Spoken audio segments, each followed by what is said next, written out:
I got my Gucci. I got my Prada. My rims are 20 inches. No, my rims are 21 inches. No, my rims are made of platinum. Zögernd.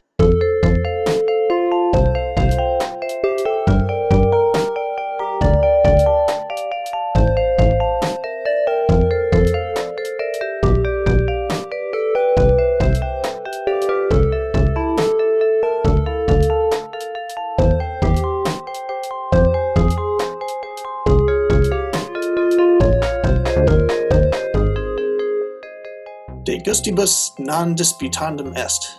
There's no disputing taste. And yet dispute we do, especially when it comes to music. This is an episode about what music is in, what music is out, and how that changes as we age. I've got two guests this time, Alex Beck and Justin Matley. They're my two oldest friends, and surprise, surprise, back in high school, all three of us were in a band together. Dedicated listeners of the podcast may be noticing a trend. I'll start with Justin describing two of the more civilized disagreements he's had around music. I would say maybe there's two areas I've defended. The largest one, and probably I've had a lot of these conversations with, I've had these conversations with you a bit, my cousin. I wouldn't say that we were 180 degrees apart on it, but it sparked interesting dialogue with us kind of holding our own, our camps. I would say in the last several years, and it may potentially be related somewhat to just less bandwidth, I tend to have a respect, maybe more than I used to, for the hook, just being short and to the point, and appreciation for the simplicity. I think I've really gravitated towards a lot lately, which interestingly enough, contrarily, the other argument that I was going to bring up is around one of my all-time favorite artists of the last 5-7 years, Jacob Collier. But one of the arguments has been that he's a show-off. And he is a show-off. I won't argue that point. He's operating at a level that the vast majority of musicians aren't operating at.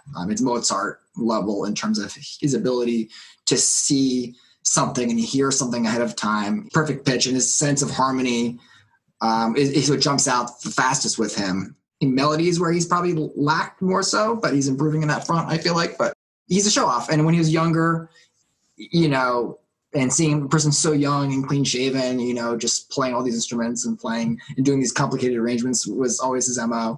So my argument with some friends who I got introduced him to a few years ago when he was more in that direction, who are not listening to him as much as I am, have missed sort of his transition into, once again, trying to be able to find the simple way in and way out. You've periodically shared Jacob Collier stuff with me, and I've always been very lukewarm towards it.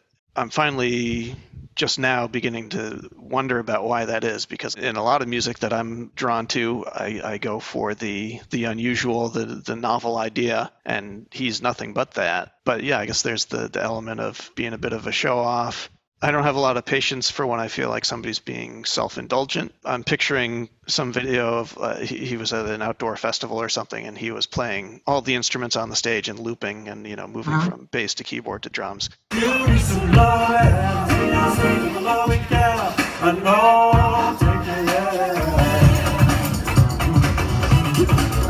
I was just sort of like, whatever. The most recent thing, you sent me basically like a pretty straightforward R&B track that he recorded recently. And it's got little bits and pieces of like some, spicy harmonization and some, weird melodic interchange. It's got just enough of that, look at me, I'm so smart, but it's also grounded in a really accessible format. That's sort of like catnip for me right there. He'll very often, even in this simple songs, he'll throw a bone to the geeks, He turned 26 yesterday, right?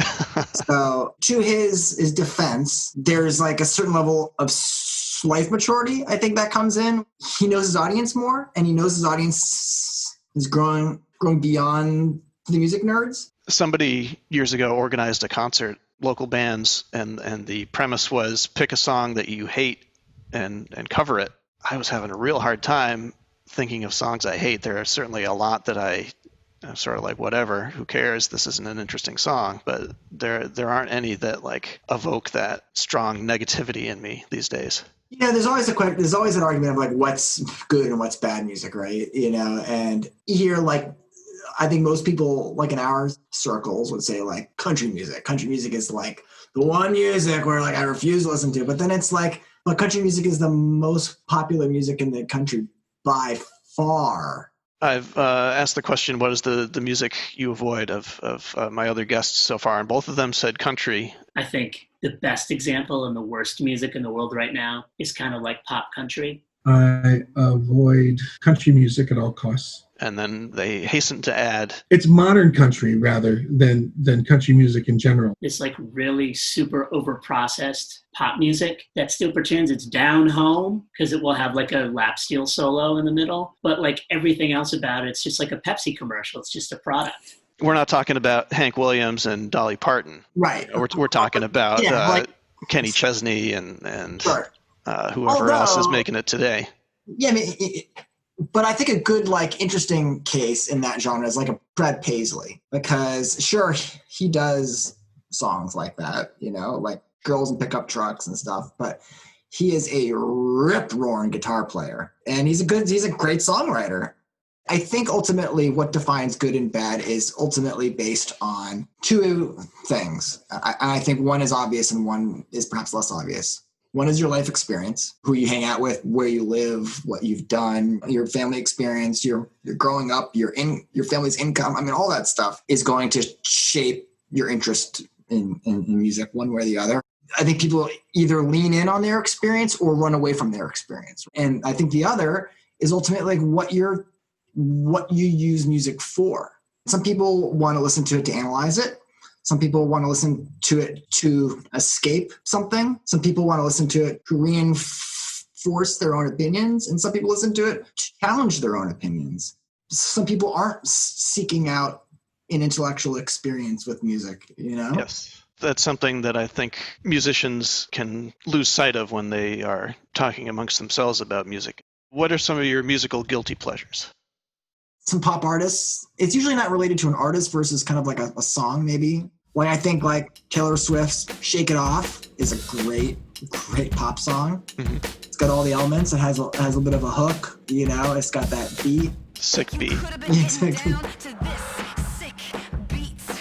There's that song about California Girl or whatever. We're just driving in the car with the kids in the back and we just turned it on. They hadn't heard before and they liked it because it's catchy and fun, and it's not meant to be analyzed any more than that. There's something to be said about music that's just like, it's not trying to accomplish anything other than having a good time. What makes those guilty pleasures? Is it just because they come from the realm of pop and that's not what you're supposed to like? I don't know if it's guilty. I think I'm past calling them guilty pleasures. I'm well beyond the point of caring what anybody thinks to find anything super guilty. I probably would be more turned off by a song that's awfully recorded and mixed in such a way. I would probably be more turned off by that than I would by lowbrow songwriting, at least from my gut response. I'm not saying they're not incapable of hearing a song that's badly engineered, but then being able to listen to it in such a way that I can sift through that to reach,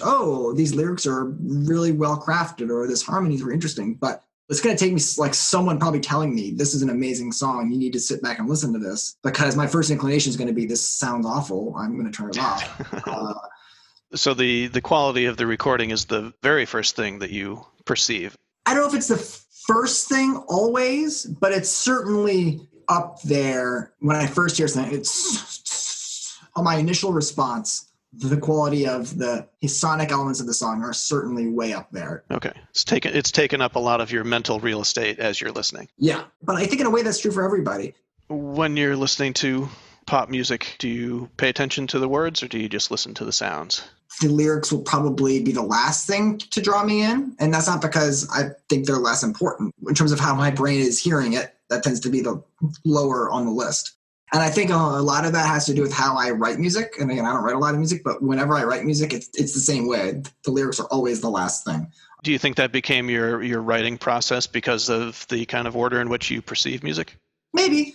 Yeah, probably. It's also a comfort thing too. I think I'm more confident in the rhythmic elements. I'm just more confident in what I can produce from that area. So I probably just, it's my inclination to lead with that versus maybe a poet or something who is known for their lyricism. My appreciation for the 3-minute pop song has done nothing but increase, since I was a young music snob. Reflecting on my own past, I definitely had some kind of elitist ideas about what music is good and what music is bad, and it was very much based on level of sophistication. Of course, that evolved over time. By the time that we were playing together, we were playing this very highbrow acid jazz music or whatever you want to call it, and looking down our noses at your former bandmates in truck playing their classic rock and blues and very unsophisticated music, if you will. Middle school, me and a bunch of other kids would show up to dances carrying signs that says "Rap stinks." That was very You love rap. Very uncool back in those days. Hip hop. You love hip hop more than most white people I know. No, I'm a huge fan now, but just going through that phase in my life where the social dictated that wasn't what was cool at the time. But I should have Alex on to talk about this, because early middle school, me and him were up in his room listening to Coolio and Cypress Hill and stuff. And then 2 or 3 years later, we're renouncing that and tearing apart our cassette tapes and throwing them in the trash. Oh my God.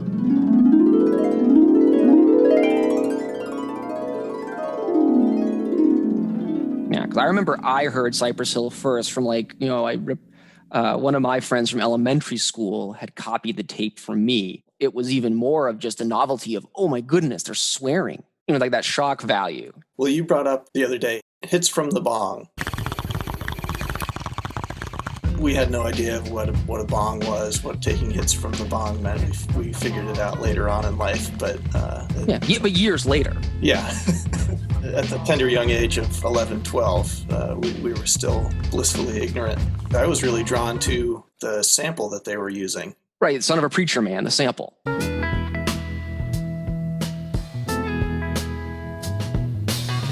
Billy Ray was a preacher's son, and when his daddy would visit, he'd come along. As much as I like and appreciate Dusty Springfield these days, I almost feel like that sample is put to better use in the Cypress Hill song. It's kind of like, it's a little bit goofy and it's a little bit it sounds stoned. I can see that. I also think it just sort of added this sort of pop relevancy and catchy hook to what would otherwise probably have been like a song they would just have, no one would ever even heard of this song. Yeah. Because there's the shock value of them talking about taking hits from a bong, which, once again, at that time frame, that was crazy. That was vulgar, right? So Tipper Gore or whatnot would have slapped her label on that immediately, and I'm sure she did, right? Now the lyrics of that song are completely, no one would care about that anymore. I don't even know if that would even get a... Now we're in the age of WAP, so all bets are off. So my father never listened to any of this music. He really did not understand, what it was or why it even merited these parental advisory stickers. So he always defaulted to calling it the pornographic music. And actually, I think almost all of the lyrics really weren't pornographic in that talking about explicit sexual description. They were talking about drugs. They were saying MF'er all the time, and they were talking about killing people on the streets or whatnot, right? That's kind of what the dirty language was. Now, in rap, there is absolutely totally like XXX rated pornographic descriptions. Back roughly this time period, whenever it was, I got the, as many people did, you open a magazine and you see an advertisement for BMG, this CD subscription service. Somehow or other, I convinced my parents to sign me up. Somehow I was able to conceal from them what I was actually ordering. When it arrived in the mail one day, I showed my parents all the tame alternative rock stuff that I got, but I hid from them Doggy Style and The Chronic. I didn't want them to know that I had that. Both of those do get into some actual X-rated territory in addition to the drugs and the violence. Yes, so yes, completely true. So It's Doggy Style, that was what was also really shocking about that. That was genuine pornographic description of sex acts. And once again, I was listening to it at a time where I was just aversive to those things, didn't really maybe want those things, and didn't fully understand those things. I think there may have been a short period of overlap. I don't really remember clearly. But at some point nearing the end of middle school, rap was out. So I remember, I think it was one of our last middle school dances, I made this big point of creating like this campaign of like signs that was saying how rap stinks. I laminated them. I made them like indestructible, so like no one could like rip them apart. Our principal, he made it a big point of like coming up to me directly and saying that what I was doing was completely fine. There was no problems and I'm not going to get into trouble. And it's completely and totally, he was going to support me and back me and everything was okay. Now that I look back at it, he was probably making sure that he wanted to avoid a free speech lawsuit of some kind. It's like a textbook definition of where, you know, parents like send their kids to school saying something controversial and then they sue the school over free speech violations. I don't think he was like, you know, and psst, you know, I love Green Day too or something, anything like that. I definitely remember the signs, and I think they spread well beyond us. I pulled out our middle school yearbook the other day, and there's a photo of a bunch of kids in the grade after ours. One of them's holding a sign anyway. Rap is an oxymoron. Rap music is an oxymoron. That's way more clever than what I was, I think, writing. There were certainly still plenty of our classmates who did still listen to it, but we were trying to distance ourselves from them. We had gotten into grunge rock. We thought that we had found the superior thing. Thought everybody else was living in the dark ages. I'm a big boy now. I'm a big 13-year-old now. The rap music is an oxymoron thing is still in the air today. I don't know if you've seen this clip going around of Ben Shapiro, everybody's favorite pseudo-intellectual provocateur. I think he's coming from the place of, you know, I'm not racist, but... And his argument was rap is not music because music is made up of three elements, melody, harmony, and rhythm, and rap only has rhythm. It only satisfies one of the conditions of what music is. Pretty ignorant statement, to say the least. Completely specious reasoning. I mean, there could be music that is just melody. There could be music that is just harmony. There could be music that is just rhythm. Any of those things are inherently musical. At any rate, this I'm not racist, but guy making this assertion made me wonder about where our evaluation of rap when we had this pivot, where that was coming from, and I suppose we should address was there maybe any racial overtones to what we were doing? If it was completely subconscious and due to ignorance, which is the whole point. For background here, there was no diversity. We had no diversity in our school. Suffice it to say, very few people of color were in our class. No diversity in teachers. Mm-hmm. People that we look up to, that we look as our role models, all that, they were not there. I mean, it wasn't our fault. I had to think it had to be part of it, right? Hey, these are all white people that are making this music. I think also as a bridge to that, you know, that's when I started getting into Beastie Boys a lot. I still love Beastie Boys and loved them back then, but that they were odd, right? In that they were these white dudes that were doing this awesome rap music. They're, you know, one could be seen a bit safer. You can relate to them a bit more, maybe. They wouldn't be doing gangster rap. I mean, I guess their first albums were kind of degrading to women, talking about a party lifestyle, but they weren't talking about, Cypress Hill, like how I want to kill somebody and, doing massive amounts of, at that point, very illegal drugs. It was certainly more sanitized. They're white rappers, but they've also got a foot in alternative rock. They've got songs like Gratitude, and they've got songs like Get It Together. At the beginning, we were listening to Jammin' 94.5, if you recall, and then at some point we switched over to, I think, primarily WAAF, and there was also WBCN, but that was a distant second. And I believe those are all gone. Probably, yeah. And what was interesting is that WAAF would play the rock, right, standard rock, but they would also play Beastie Boys, and they would play Eminem. Interesting. So I don't know. Talk about racism, I guess, right? They just picked out the white guys. Did you ever grow estranged from Beastie Boys for any reason, or were they a constant for you? Never. When I think of like core music that really just interested me, right, middle school times. So, Green Day, Offspring, Beastie Boys. I mean, I don't think it was that I sort of like listened to this rap music and Cypress Hill and all that and like said that, that really stinks. I hate this stuff now. It was more like kind of like you said, I've moved on to this other stuff. I think it's better. I think it was definitely performative too. I mean, we were going to the dances wearing those signs, and we were trying to assert a new identity that we had created for ourselves. At the cusp of adolescence, we're trying to find ourselves. Even after I had moved away from Cypress Hill and all that, it was still very much the instrumental qualities of the music rather than anything anybody was singing about. That is what drew me in. Even to this day, I pay way more attention to the sounds than I do to any lyrics. Is that true for you at all? Or was there at some point when you did start paying attention to the words and start grokking their meaning? I think the vocal delivery and the energy and the emotion that we're talking about gangster rap, right? That they brought, that was what really drew me in first. Oh man, these guys can keep this train of thought. They can string all these words together. They can just bring this power and kind of bring forth all these words and descriptions so quickly and effortlessly. And that's what really, that I think for me, that's what kind of drew me to it. It was much more about attitude for you. Yeah. See, I don't remember you as being an angry young man, but something in that spoke to you. Yeah, well, maybe because I wasn't, and this guy was able to be something that I wasn't. Yeah. I think I also love the outrageousness of it. It was just so completely not my world at all. This guy's talking about, taking shotguns and going out behind back and robbing a guy's car stereo. Now that I'm thinking about it, there's an Offspring song too, Bad Habit, just describing a road rage. Yeah, just road rage. It's like, yep. And that song was almost all vocal emotion. Drivers are rude, such attitudes, but when I show my peace, complaints see some things odd. Feel like I'm God, you stupid, dumb shit, goddamn motherfucker! Exactly, right? That is just so outrageous. That's what just got us. We never heard anyone say something like that before. Anyway, from my vantage point today, there's a ton of hip hop that I really enjoy. A lot of it from well before the period that we were listening to it.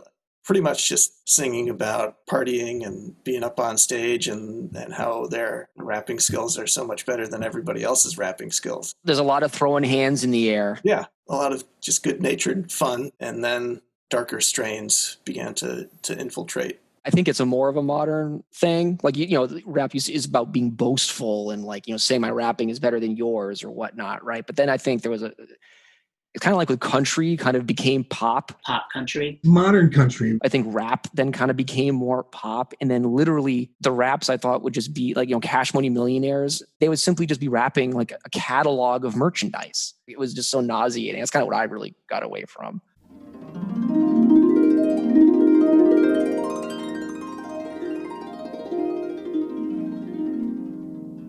At any rate, I think I've grown out of all that now. I certainly like certain types of music more than I like other types of music, but I don't know. What is my question here? What is my thesis? Perhaps it's that musical snobbery is born more out of ignorance about what else is out there. My listening at that point had been very narrow. Yeah. I had very little notion about what is out there in the totality, and I'm still finding new things and questing after new things to round out my understanding and my tastes.